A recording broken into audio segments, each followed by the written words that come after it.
How is that? Can everybody see the slides? Can you see them out? I can. Is it clear? Yeah, it's clear. All right. Hello. Before we get started officially, I'd like everybody to please turn their microphones off and or put them on mute, just to reduce any background noises and so the interpreter can not have any distractions auditorily. Thank you very much. I would like to begin. Oh, give me a moment here, please. I'll start and with a thank you. Thank you for coming, and I'm very excited to host this workshop. This summer, we haven't really had many workshops, but now we're kind of getting back at it. And so I'm happy to host this one this evening. And this one, of course, is talking about deafness and autism.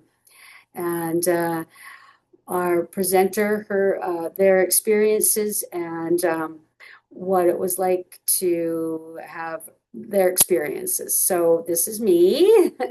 I'm Anthony Dahl, and I work for the Deaf Children's Society, that's DCS in British Columbia.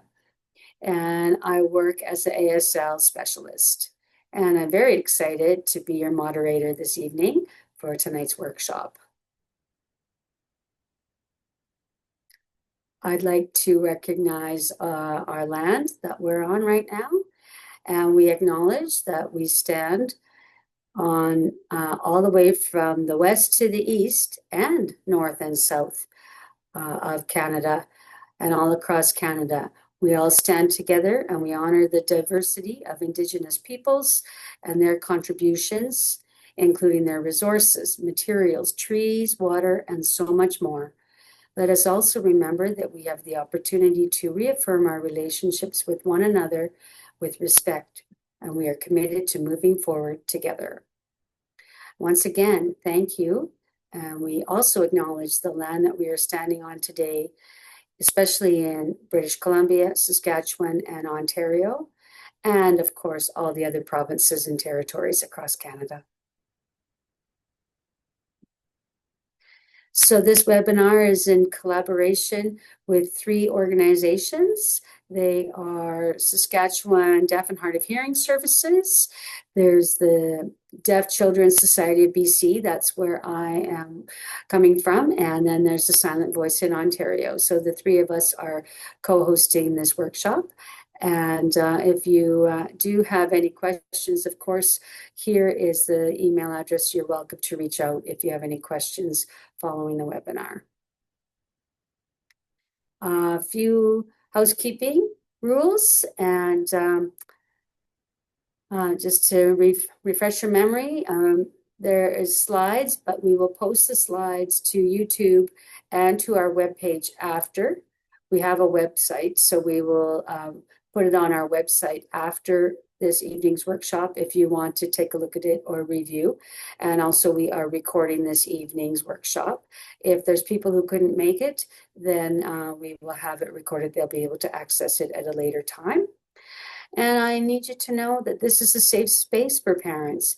We allow professionals to join the webinar, but also parents. Everybody can be involved, but just keep in mind, we want this to be a safe space for you and also the professionals. Everybody's here to learn, and we want to learn more about the whole realm of autism and what that means, but let's do it in a safe space. So I think that's enough about me. Now I'd like to introduce Elle. So this is Elle. Elle living good, and she is deaf, and she has a degree, a master's degree as a teacher, as an educator. It's pretty impressive, really. We're very lucky to have her here. She has a tremendous wealth of knowledge. She's deaf. She has experiences autism. She really is a wonderful person to have. So thank you. Are you ready to go, Elle? I am. Well, that's great. I will be in charge of forwarding the slides, and other than that, I'll turn it over to Elle.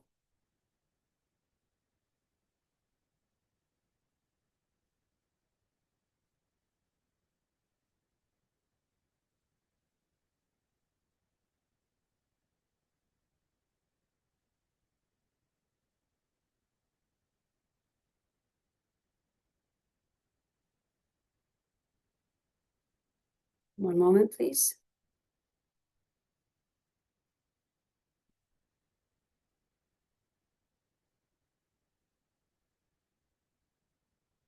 Perfect. You can see that? Can you see that? I can. All right. The floor is yours. Thank you.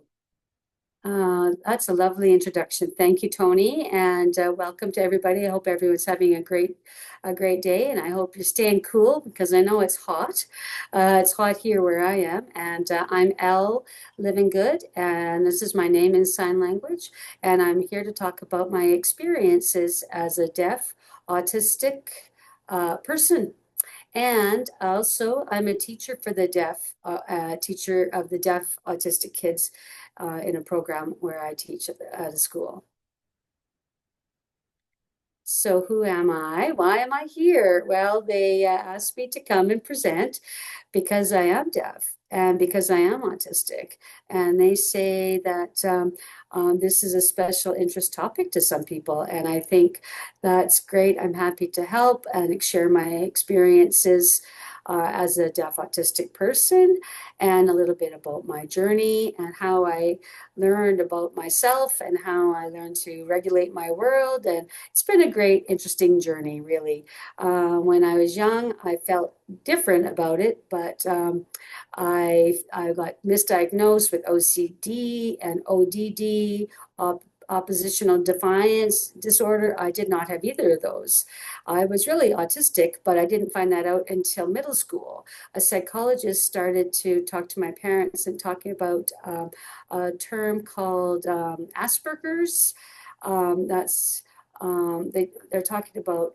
My parents were saying, they told my parents, your child has Asperger's, but that was, of course, in the 90s. Nobody really knew what that meant. Nobody knew how to support that. There was no schools for that. So I grew up as a girl, and people looked at me that girls don't typically have autism, and they typically have a different perspective on how a girl, an autistic girl or autistic boy looks is very different. And so I didn't fit the mold in either way.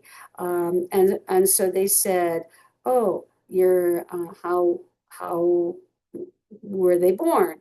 What's the autism look like?" And I didn't learn that until middle school and then actually really high school.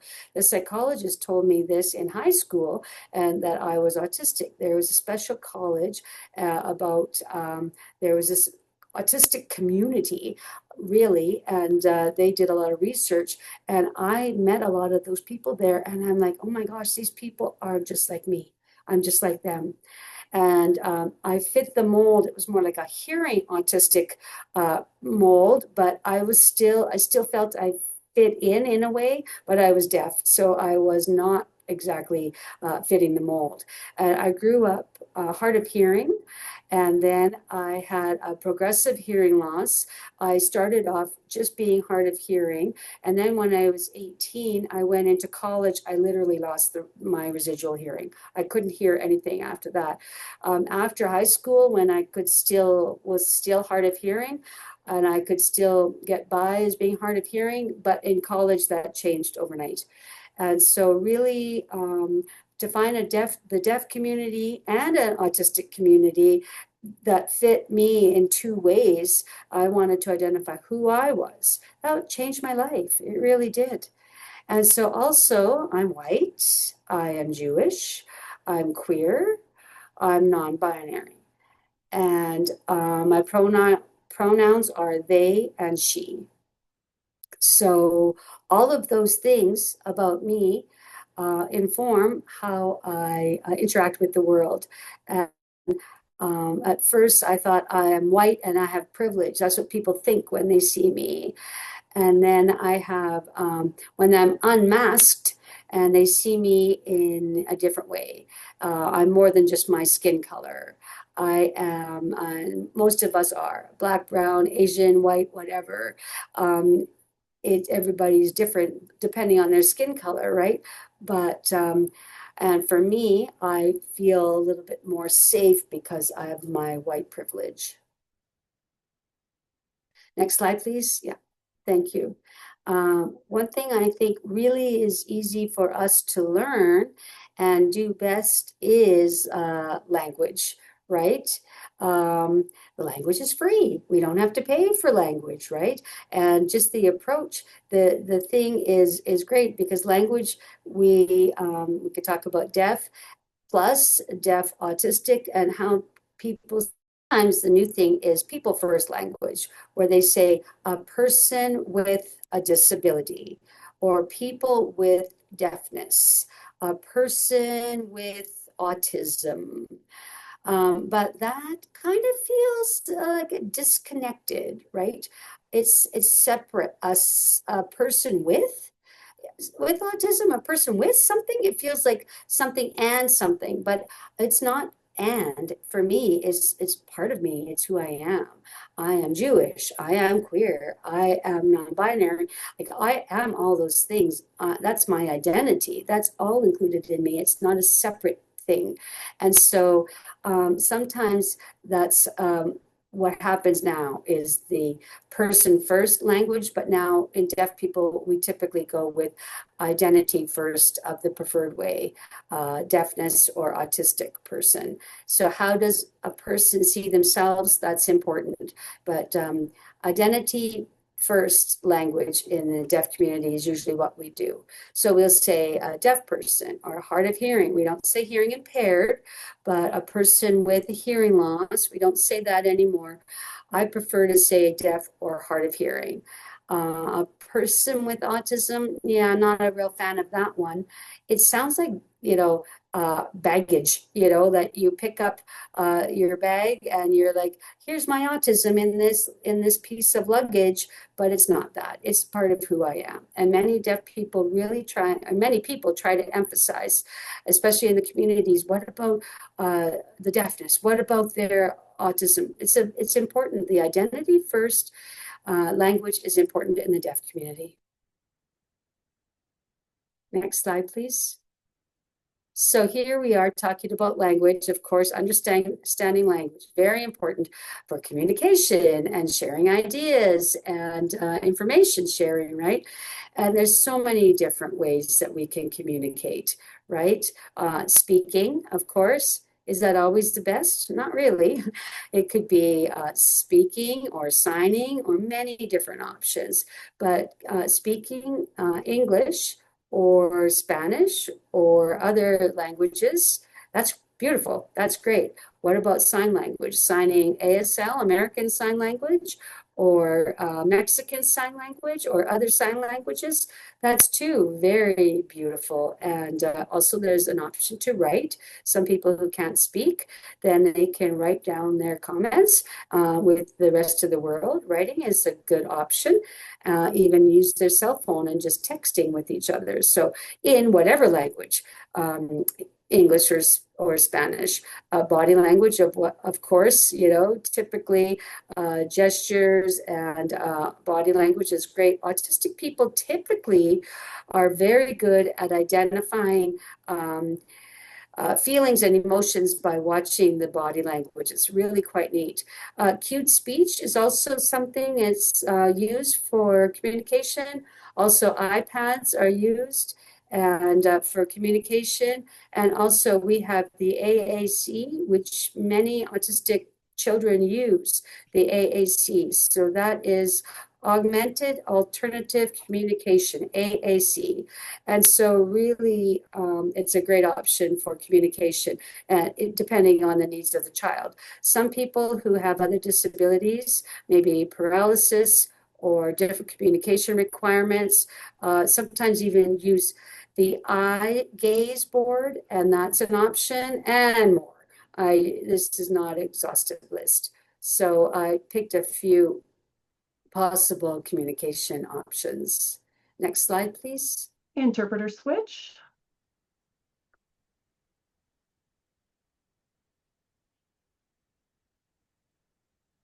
And we're just taking a quick pause for the interpreter.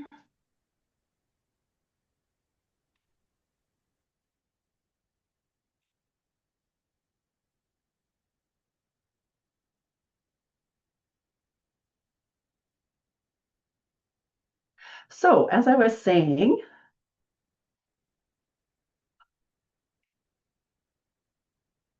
sorry, the interpreter had a freeze there, but uh, I just want to welcome everybody that we're learning together and have the word that we're talking about disabled, right?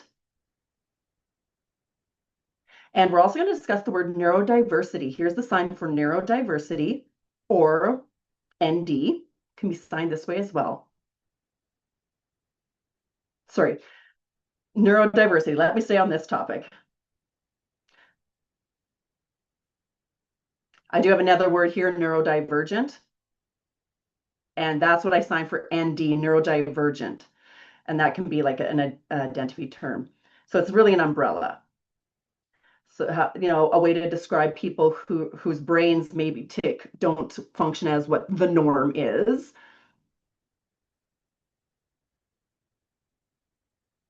And neurodiversity describes everything that people might experience, all different kinds of functions of the brain. So I do want to separate some of this, like neurodiversity and neurodivergent. I am going to separate those two for this slide. Another word that here I want to talk about is neurotypical. Here's a sign for neurotypical and also NT. And that is identifying how most people's brains function. So I don't like the word, but like normal. So neurotypical is kind of a preferred word that but the world builds around is neurotypical is the language that I'm using today. And I'll also use the word queer. I use the word queer to describe anyone who doesn't match the mold of neurotypical. And queer could be absolutely anybody, right? Anybody's not straight, heterosexual. I'll also use the word transgender, possibly, or trans. That describes a person who was at birth, the parents looked at them and said, you have a vagina, so you're a girl. Or this baby has a penis, you're a boy. And perhaps that's not the match that is what you want to identify. And so, as someone who changes what they were identified as birth, we use the word transgender. The last word I want to bring to the forefront is cis, CIS. And that means, born as a baby, and if you have a vagina, you're a girl, and you accept that. That matches my personality. And if the baby has a penis and identifies as a boy, okay, accept that. You match the gender you were given at birth. That is cis. And I sign cis like this. Next slide, please. Okay, so what is autism? Many people have questions, right? Many people talk about having autism or that autism spectrum. And what does that encompass? Many people are autistic and they change and their identity changes as they grow. And having the word autistic is just a little bit easier identification here. And it's a developmental or a disability that influences different world perspectives. Autistic people, they're important people in this world. And autism is normal. It identifies who we are. It identifies how we think and how we think differently, the smells, what we see, the actions that we have, our behaviors, the way we move, our body movement, body language, the way we communicate could possibly be different as well. Socializing could be different. And so perhaps some people will need a little bit more support with daily living that have autism. And does every autistic person identify with all these things? Possibly not. It's It's just the way of autism is how we think and live and exist in this world. And we can communicate with the world, but it might just look a little bit differently. There's no right or wrong way. Next slide.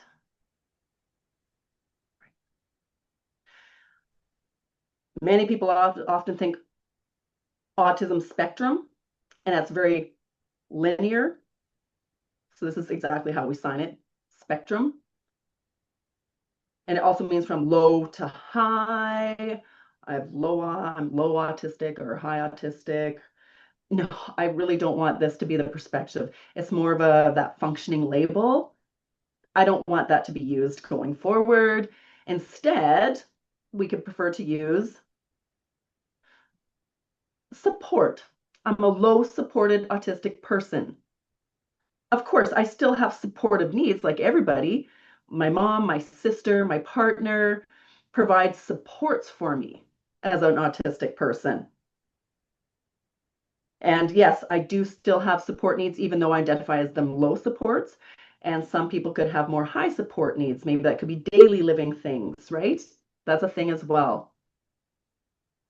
So I like to use the word support versus low functioning, high functioning. Could be low support, high support. So let's get rid of that word functioning. It's a little bit more makes you feel a little bit better, right? It's not a linear scale, low and high. It's a circle, like my diagram here. So I do want to show you the different representing different supports that someone might have. Maybe someone has social skills. Some autistic people have great social skills, but might be needing a little bit more support or find challenges with meltdowns or sensations or processing. Example for me, my social skills are so-so, but I've studied in college and through my psychiatrist and my therapist, and I had lots of help with my social skills and how to socialize, the social norms and how to interact and how I could do that in school because it wasn't innately there. So I had to learn and pick that up.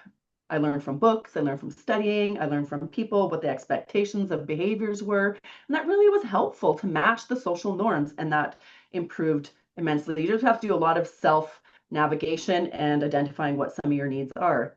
People also struggle with anxiety or verbal communication as well, and stimming. There's different things and how each person experiences autism Nonverbal communication. and nonverbal communication as well. So that linear concept of high and low, I'd like to change it more to this circular encompassing areas of an autistic person and where the struggles might be more apparent, and also identifying the successes that are apparent as well in the autistic person. I just also want to let you guys know that autistic, well, the judgment of the world of an autistic person, right? You know, the autistic people can, right? They don't need to be experiencing barriers. Like there's so many wonderful things autistic people can do. And they're not any less. They're autistic people are people. Sometimes they might need daily support, and then it makes them equivalent to everybody else on Earth. And all humans have the right to live, experience life, enjoy life. No one is less than. Simple as that, period. Everybody is equal. Next slide, please.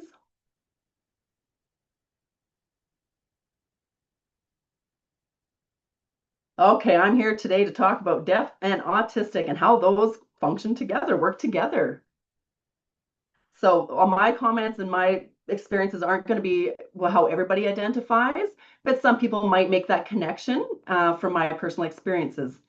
Some autistic people, might get overwhelmed with sound, but I'm deaf. So I do have a cochlear implant and I can hear somewhat. I can talk for myself, But when I'm in different environments and the sounds are so overwhelming and loud and overstimulating, I have a way to navigate that. And I just take off my cochlear implant and then I'm deaf. What a huge benefit for me. So I can just stop that. Or so I do notice some hearing people will block the sound with um, earmuffs or headphones. But for me, being profoundly deaf is a benefit. I've also noticed for myself and other autistic children, because I teach ASL to autistic children, is facial expressions and the grammar. I help teach that and what emotions look like. For hearing autistic children, sometimes we provide pictures or a schedule and show what emotions look like through pictures and expressions, and people can learn through pictures and navigating through that. Like, how does this mean? And communicate better, identifying the emotion. I teach through ASL. So emotions are already innately in the language. So also that is a benefit of an autistic child who refers to have the identify as, if they identify as this, if they have, if they're mad, how to express that. And they can see the expressions in the face through the language. It really helps to learn about emotions. Some of us already know these emotions, and sometimes the emotions are innately there. And for deaf autistic people or children, you have to be taught that. That is a learned skill, and learn how to navigate through this. Different teachings. I teach deaf education, and I teach in a deaf autistic classroom in Portland, Oregon. And I have many deaf kids who also have disabilities. And mostly what's impacted is the supports. And a lot of these children do have autism.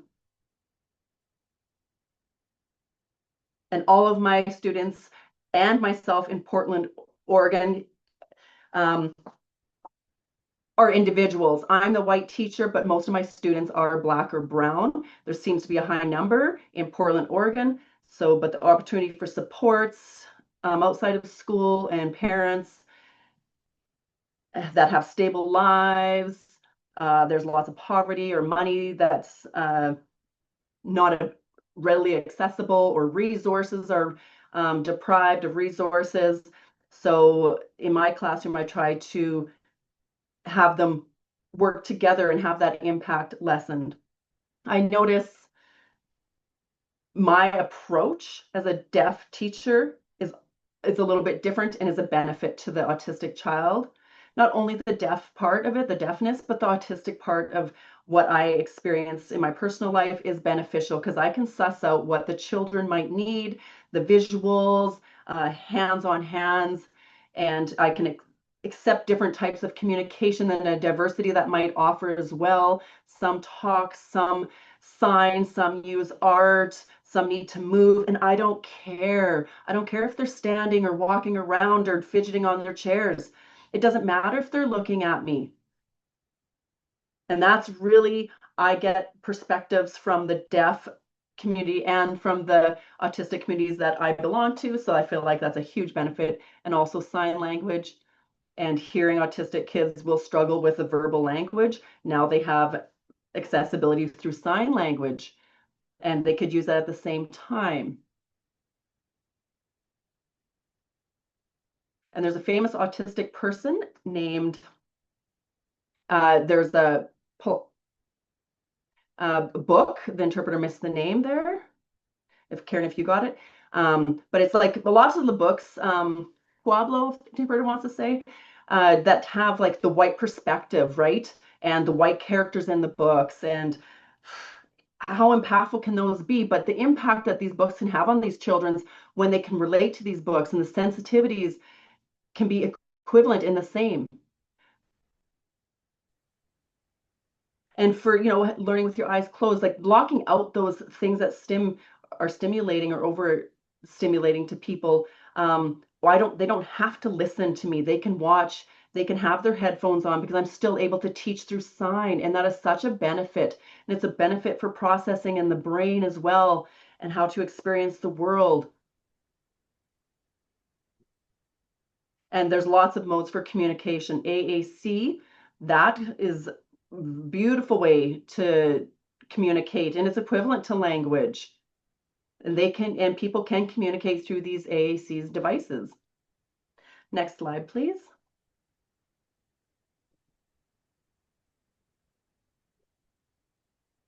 I feel like one big thing for the parent is the connection. We all love our children, and that is beautiful. Just love them, and I encourage that. Notice that sometimes parents, they don't have that relationship with an autistic child, but how do you have that experience? And sometimes it's not always going to be at the same time, but definitely it's still there. My love language through my family, because I'm Jewish, was my parents' love language was food. That is part of Jewish culture, right? And for me, some I have some food sensitivities, and that's a problem for me. So I avoided a lot of the food that my mom tried to share with me to show me love. And because my mom didn't know how to connect with me, but she thought this would be a great way. And it wasn't successful because the foods were a trigger for me. And she wanted to make that traditional Jewish food, but lots of it was a little touchy and sensitive for me. So that was one of my experiences, and my mom struggling to can make a connection to me with me. But really, the kids, for them to show you how they love you back can look different. Autistic kids can express their love, but it might not be what your expectations are. Be a leader. Figure out what it is that how they express their love. Share, communicate, work together to find that love language. Really get in there. And sometimes it's really hard to show love through behavior or communication. Maybe it's something new for them to learn. And we know that typical bad behavior. Sure, some of it can be, but often it's just them trying to communicate and just show that you love them and care and try to get that connection. Often that's just the part that people forget and get brushed to the side. Really, there is a way to express and communicate and show love. And it does not all look the same. There is no standard way to show love. Figure it out what it is your child needs for love, and then take that opportunity. And it can be so valuable. Use that. Do that for yourself. Remember, it can be so impactful and to show your kids love because they do love you. There's opportunity to write through stories and work together in collaboration and as a family unit. A lot of autistic children, people don't like hugs. So what's another way you can make a connection? Maybe it's through bugs, I had a love for bugs. My mom, she didn't want me to have bugs because she was afraid of them, but she gave it a good whole try, like spiders, for example. She would look at it and be like, okay, here we go. So I did really have an obsession for bugs when I was little. And that was one way how I made a connection. I want to show this. And that's, if you have to be accepting of that and you don't like bugs, it's okay. That's the way they show it. But they're trying to show through leadership what they want. And they want to show you their love. Next slide. Change interpreters.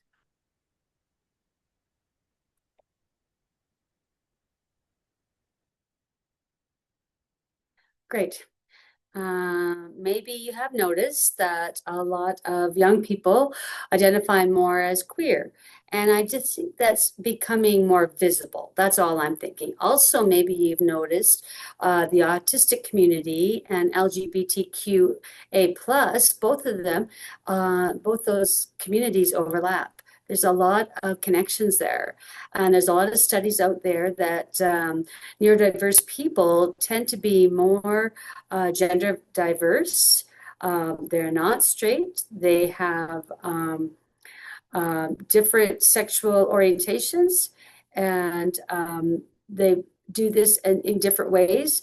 It's I'm polyamorous, and that's what I am. I have a lot of loving relationships, and that relationship style looks different. My dad, before he passed away, he was very curious. He wanted to learn so much about this. I bought him a book. He bought a book and he read all about it. He learned about it, and it was quite interesting because he didn't judge me. And it was quite interesting because, of course, I felt safe with him and he provided the support for me and what I did. And so that's something very important. Of course, your children aren't perfect, or if they are, but accept them in whichever way they are, right? And I believe as an autistic queer person myself, I think why do they have a lot of people in the LGBTQ 1A plus group is because our brains function differently. And society tells us a rule and we go, how come? Why do you have to follow that rule? It doesn't make sense to me. And so then we break through those rules, we break the rules, and we make what suits us. We pick what suits us. And really, it's quite beautiful. It's a beautiful benefit to the world in general. And generally, maybe you've noticed autistic children maybe don't accept the rules very easily, but sometimes we have our own rules. We do it our way. We create it in our own minds. We're not trying to cause trouble. Yes, of course, we might have a meltdown, but because internally a rule has been broken, something that we had thought inside, but our parents didn't know that. But the kids aren't able to tell their parents that their rules were different than the societal norms. And so you're only allowed to eat cereal for breakfast. Is that a rule? It's like, I hated that. And it's like, how could I regulate my emotions? I couldn't do that because it was something different, right? It was like, how could you regulate? Because somebody told me I should eat cereal for breakfast, but I didn't know that, I didn't think I wanted that. So you might notice those things in kids, of course. You have to support and affirm and accept them for who they are and let them be themselves. And you meet them at their place, not the other way around.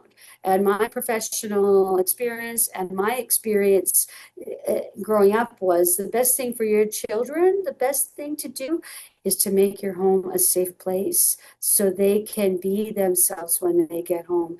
They can take the mask off and they can be themselves and they can connect with themselves. They don't have to hide, they don't have to put a mask on, they can just be themselves.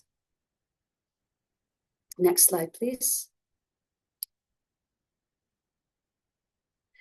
I think how it often come up with the families that I work with every day at the school that I work at is the struggle with the system not supporting them. It's all these people experience that in the system, right? Everyone can experience some privilege, and there are some experiences where people experience oppression. And how do we get through that, right? So you have to find a community, build a relationship of a community. If we don't have a connection, we're lost. We could just get depressed and angry and all the negative emotions. So find people that you can make a connection with. And who would I recommend? Disabled adults. Disabled adults are the best. They're the knowledge keepers. They know about your disability. The deaf community, deaf people, definitely, they can teach us how can we navigate the world? How can we involve those deaf kids in the deaf community? How can we, what do you do with your deaf baby, toddler, youngster, teenager, autistic? And what do you do with that? You find an autistic person, maybe find an autistic deaf person, right? Get them to share their experiences, make a connection, develop a relationship, and have a place. Like it's not something where you're thinking, oh, that'll be awkward. Oh, I don't know if I should. Am I allowed to ask? Well, you are. You can ask here. Definitely feel safe here, right? Deaf, autistic, neurodivergent people, maybe some things aren't exactly appropriate all the time, but for today, you can talk about maybe a Facebook group or a parent group or other support networks that really will benefit you and the families and the people around them, those people who have had those experiences, the lived experiences, those are the experts. They are the people who will have the greatest impact because they have the lived experience. They have lived it. So even social media, learning straight from the person who has that experience, that's on social media. You don't have to be in the same room as them. It could be on social media. There's people out there who want to share their stories and do share their stories, and it's free. It's on YouTube. It's on social media. You can access that. You really can. It's very powerful. Now, the internet nowadays is just so powerful. Yes, of course, there's negatives, but there are positives as well. When disabled people try and connect. Often, I call disabled people born into a natural um, um, disabled people born into a natural dysphoria.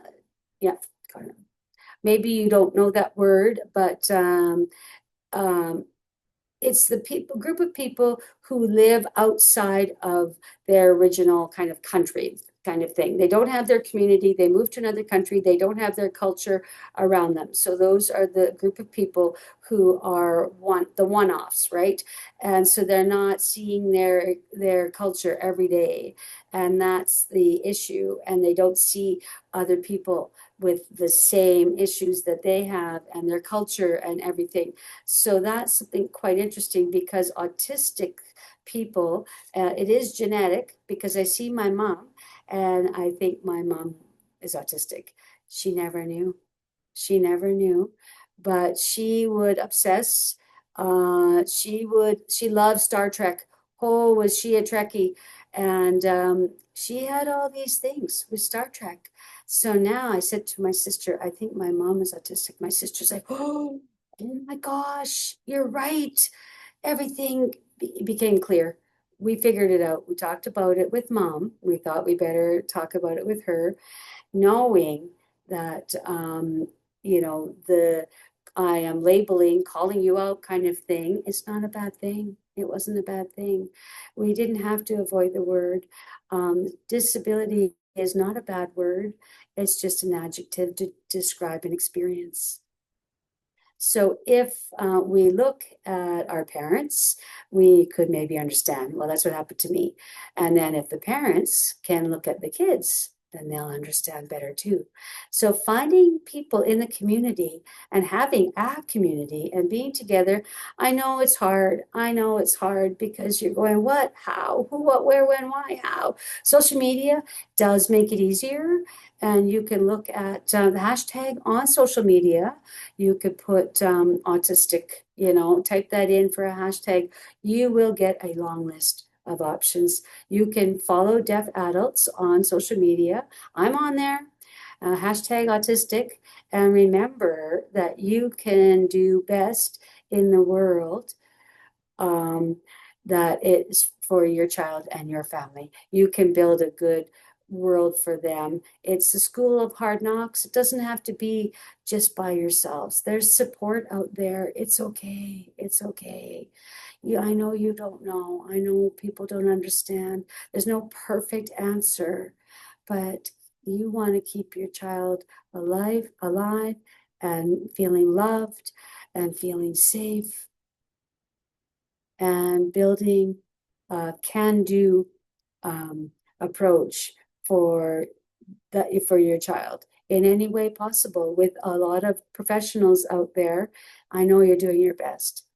It can't be perfect. Don't feel bad. Even though with limited resources, showing up for your child, that looks like love to them, exactly how they are, and respecting their independence and their independent choices. That's it. That's your job as a parent. You can do this. There's so much more out there now than in the past. I know it's scary, but take advantage of people in your community. It looks like the organizations that you have, they are a great place to start. They're supporting you. Take advantage of that and show up for your kids. Next slide, please.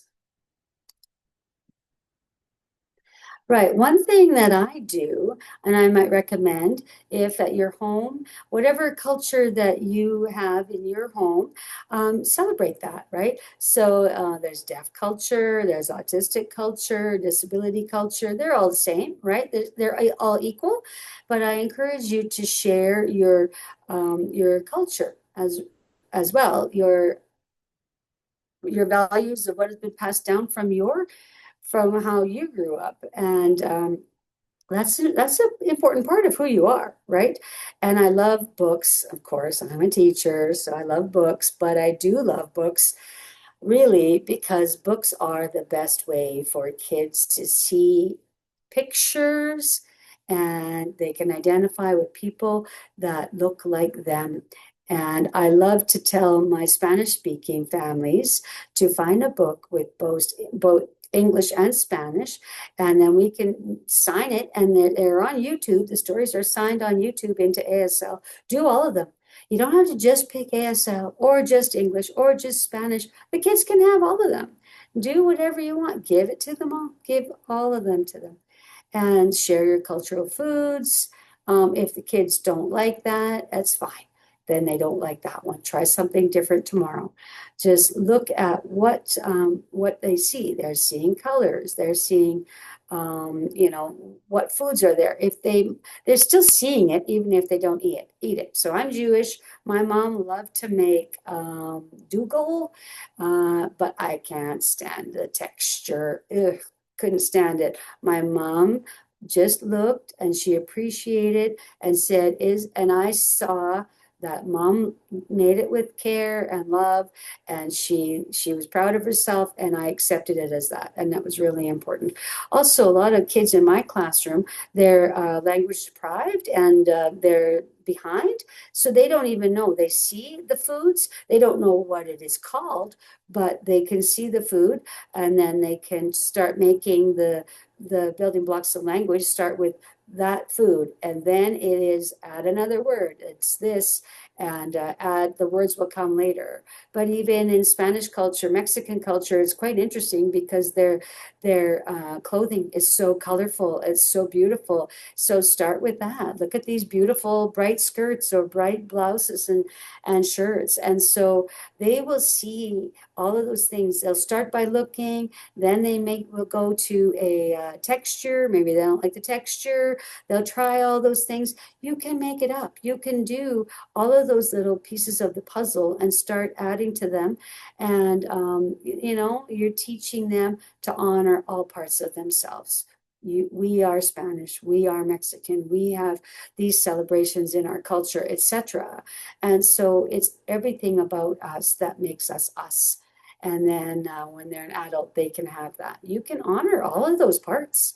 You can become a healthy adult if you honor those. Next slide, please. All right. Thank you so much for coming tonight. I appreciate you joining us this evening. I will open it up to any questions, anything I can help you with. I don't know, anything, whatever, whatever.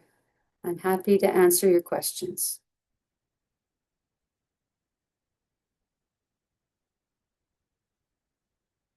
Okay, hi. Oh my goodness. Thank you, Al, so much.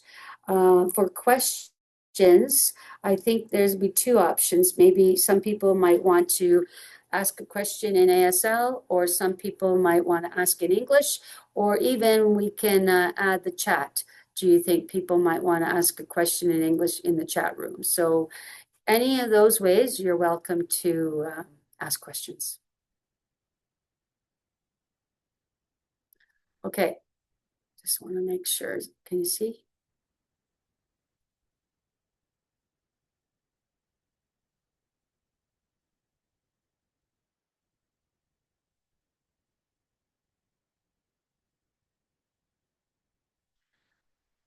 Oh, can you see what can you see? Oh, just a second. Can you see the chat? No. All right, I have to spotlight it again. Give me a moment, please. Oh, there we go. Okay, right. Did you have a question? Sorry, is that better? Yeah. Elle said, yeah, that's better. Okay, question. I don't know if it's a question really, but I do want to thank you for your presentation. Next year, I'm going to have two students, deaf autistic students. And last year, I was excited because I learned that one of the students would be coming in the fall. And so their communication has really improved. Oh, that's great. That's great. Yeah, I feel lucky to have children in my classroom who are deaf and autistic. I feel blessed. Right, Tony here. Switch We can interpreters. do a interpreter switch. Perfect. I do have a question for you. Being the moderator, I'm just going to take that, ask this question just as myself now. From birth to age 3 or 4, deaf or hearing, with deaf or hearing parents, the ideal age, is it 1, 2, or 3? I'm curious, the ideal age for Di- Diagnosis. for diagnosis. I guess really best what matches the person individual. My daughter was identified at age 6, getting diagnosed. So that was age 6. And it really helped her just to see the patterns up until then. And then I was starting to understand like where the struggles were. And maybe some children are autistic as a baby. It's easy to identify that. But sometimes it's not as easy. It really depends on so many factors. So try to figure out what's best supports the child.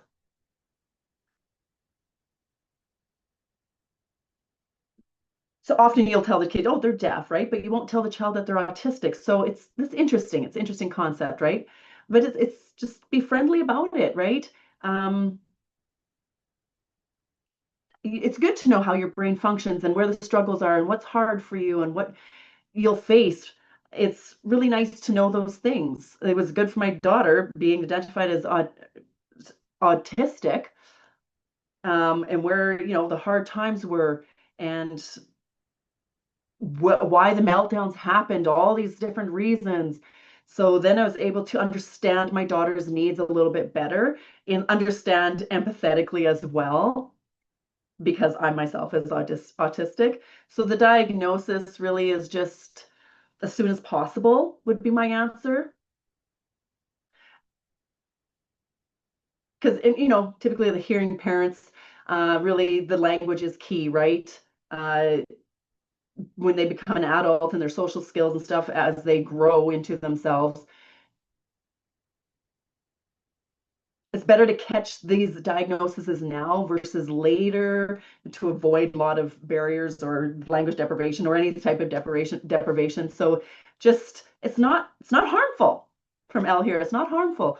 Um, you can see as things progress, and I know there's a negative stigma sometimes to these labels, and you don't want that for your child, right? Nobody likes the label. But if you don't find out in the first place, then the developmental delays could be there as well. So if you have any suspicions, go ahead. Just please, I recommend go to your doctor, find out. Say,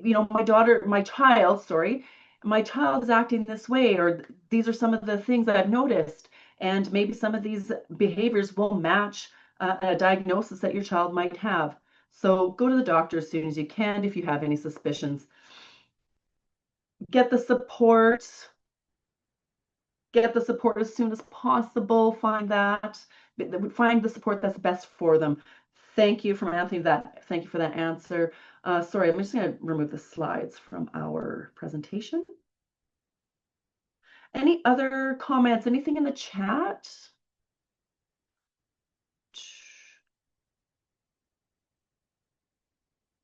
Yes, I do see.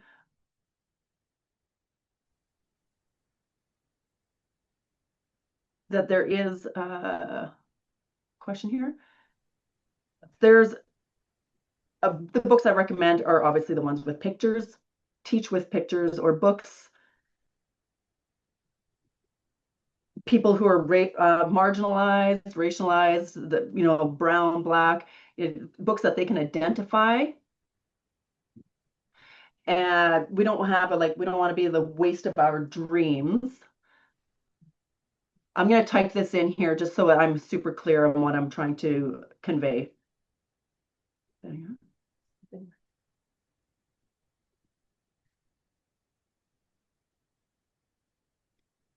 Go ahead and take a look in the chat.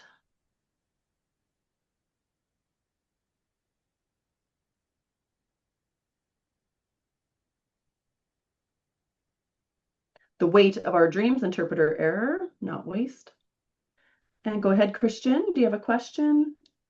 Thank you. Hello, Elle. Thank you for your presentation. It's wonderful. I'm not a parent. I'm a parent, but not of a deaf autistic child. I'm a professional worker for the deaf, and I have been for years.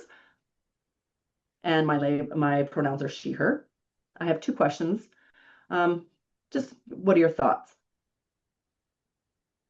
What do you think is most successful advocating for yourself? Like you're quite a proud person there, and there's lots of experiences that you've had, just absolutely fascinating, and trying to navigate through the system. What are some of your comments? And my second question is some tips for professionals working with parents that might have deaf autistic children,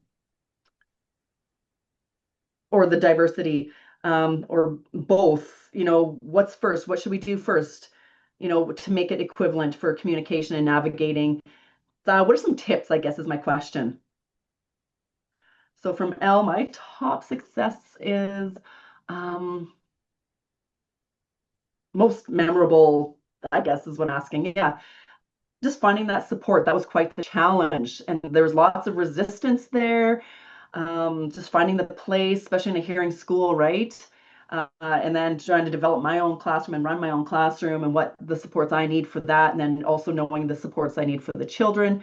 It's really important to identify that. And in my life, it was great to have those supports once they were identified. And it's really important to have those things explained. And autism became one of my special interests as well, to be able to explain how to navigate this world in a successful way and the benefits. I want to be able to explain my personal experiences so that other people can really benefit from that. And you really have to dig in deep and really identify the needs that you have. And it's a lifelong journey, and the struggles you have growing up, what those feelings are, and your meltdowns and your sensations, and what does that all look like. And now I can explain those with ease. And I don't want to force any of these things, right? And just these experiences have been really beneficial. So now I'm able to educate with more ease. second question, tips. It's very similar, giving more language to children so they're able to identify what it is that they're feeling inside. And of course, different ages have different developments and different stages of approaches that are going to be appropriate, but giving them the resources that aren't overwhelming, right? And if it does look like it's overwhelming, back off, especially in a classroom, because we have to navigate the environment of the classroom, and we don't want to be blaming them. We want them to grow up themselves. We want to have that change very safe. And then we learn how to control the environment that we're in, because that can be a struggle, right? How we act in these places. How do we change something? Just find a way that will best support the child. And what do we do when we're limited without resources? Because those are hugely benefit everybody. And just knowing that a lot of these behaviors are not the parent's fault. And just telling the parents, just remember, there's like your mistakes, like you just have limited resources to be able to navigate the environment, but really to step back and change the way maybe your approaches are at home, what can be changed there. Your child's not broken. There's nothing wrong. It's just what's happening. The behaviors are just something that's happening. Maybe they're hurting themselves or suffering through things or, having to accept these things, but why? Why? And what needs to be changed? From Christian, yes, I really appreciate that. Thank you so much. I will keep that in the back of my mind to remember that for a long time. Thank you. Any other comments here from Anthony? So there's the profoundly deaf as a child. And last year was diagnosed with ADHD, age 50 now, and just have more expectations of with what the diagnoses are. And that's been really helpful to navigate the world as well. Thank you, Nova, for your comments. And from a chat here from Anthony, how to really prioritize what it is that what's being needed for the deaf kids, just the diversity that's possibly there. Like schedules are full. How do we really prioritize what it is on our schedules? And from Elle, oh, challenging. I get it. I'm here in Portland. I'm queer. I have so many different lived experiences, and what I'm involved with right now, I go to safe queer places or, visit with deaf people, just anything that really matches with what my needs are. And if I need an interpreter, I'm proud. I'm a proud person here in Portland to be able to be a part of these communities. And still, right here at home, I'm a Jewish woman and I'm able to sign. I'm queer as well. I have sign language. I'm deaf. And I have these safe places, and they can be so diverse, especially when people have different identities and different diverse identities. And then sometimes I'll have a bad deaf day and I can't hear these things and it gets so frustrating. It feels like a barrier, right? Where do I go? And maybe I'm having a hard queer day, these experiences, where do I go for the supports? Get a network, build a community for the resources that you need. That's very helpful for me. And you're right, it is so challenging to find these places, but yeah. And raising children as well, identify what's most important. Language, access to language, absolutely. My experience was as a queer person, just the exposure to the struggles that were there. Right now, prioritize, exposure. Books are a great way to expose children to a diverse world, and they can see themselves. Maybe they can identify and connect to the person or the character in the book and feel equivalent and feel like they're not the only person experiencing this, and be like, hey, oh my gosh, I'm a Black girl. this is so powerful. Look in this book. This is the same as me. So that's one example. Can be so uplifting. And so there's the books have hold a special place in my heart. It can be a great teaching tool. Next question.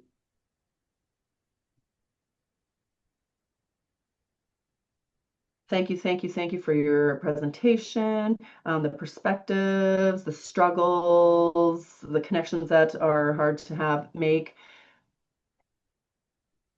And teach. This is really good because as a teacher, knowing not to be forcing some of these things um, in the environments and eye When it, contact as eye, well, and navigating that. eye This, contact. yes, eye contact is right. Eye contact is a big one because autistic people, eye contact isn't always the best, but sign language is there, and they can watch the signs and they can pick up language. They can pick up pictures, perhaps in a book or on a wall, or of any videos that you access. And do they have to actually look at the person? But they're looking, they're noticing, they're picking up language. There's different approaches to each of these, and providing every single approach until they find the right one that matches. It's just not one thing. You don't need eye contact. It's not required or demanded. It's not the point. It's just that valued learning experience. Oh gosh, how do you spell this? Peripheral? I don't know how to spell this word, but it's the peripherals. They're also seeing through their peripherals and picking up language that way as well. Through hands, through touch, they can communicate that way as well. So it really, if they need to avoid looking, then maybe try touch. There are deafblind people that communicate through touch as well. That could be the same way to communicate. And just possible avenues, exposure, keep that in mind. Provide the child with opportunities to look, and when they're ready, they will, to make that eye contact. Oh, that's an interesting comment about the peripheral. Deaf people typically growing up, use their eyes for many things, right? And have a great peripheral skill, muscle memory there. And it's this really neat to have that perspective with the children and growing up. And from L, it's kind of like when you're driving, you have the peripheral for the vehicles that are around you and your surroundings around you. You're just paying attention all the time, right? And then we have another question here. So the deaf community here, the interpreter missed the question. Karen, if you got It that. says, do you think the deaf autistic community are developing a sensory-friendly form of ASL?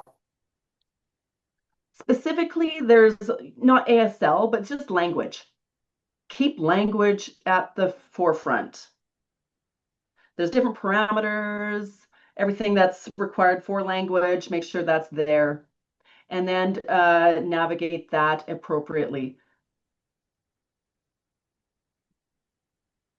If signs are needed to be small, it could be more gentle, or signing big. You just really have to match the needs of the child as they're growing, right? And the parents kind of matching their needs and the approaches to each of their individual children.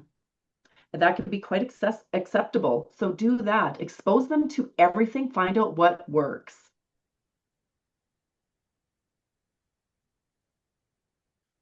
More questions, anyone from Anthony here? Or are we ready to wrap up? Thank you everybody for coming. I really appreciated your time. I do have a comment from Anthony here.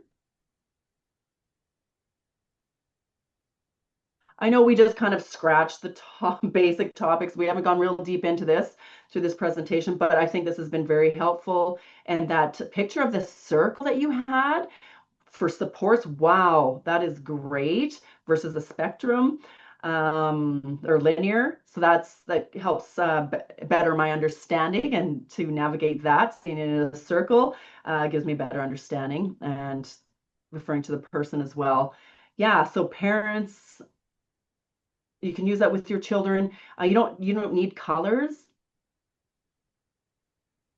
and just kind of notice what it is that your kids are needing. Tangible things that might be resourceful for you. Get creative. What's beneficial? I don't know. Sometimes it's really tiring to always be using your eyes, right? And exhausting. But here, where's the strengths? Where's the weaknesses? And it's kind of a nicer approach. I'm happy you learned something today, Anthony. Yeah, thank you. Any questions? Anthony's asking anyone last minute here, last minute, 30 seconds.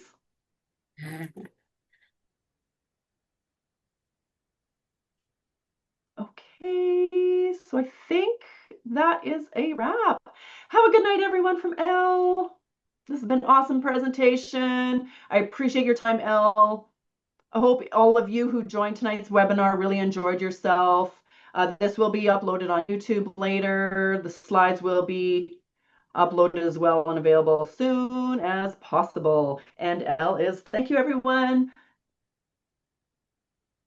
And this is like, and I'm teaching every week my classes, these things is still just touching the basics, right? And just always thinking of what's next, and just trying to always have this beautiful learning environment. Thank you, thank you, thank you.